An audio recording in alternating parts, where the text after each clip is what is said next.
How to know if someone is another call on Messenger.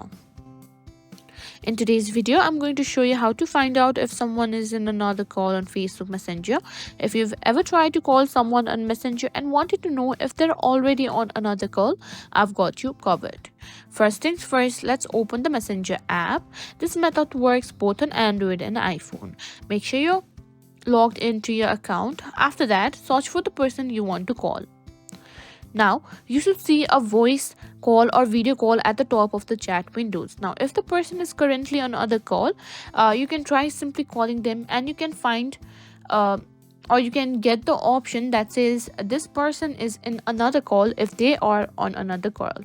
But if you try to call them and they can simply receive it, or it is showing that it is going ringing, then it means that they are not in another call. And that's it. This is how you simply find if someone is in another call in Facebook Messenger. If you found this video helpful, don't forget to like, share and subscribe to our channel.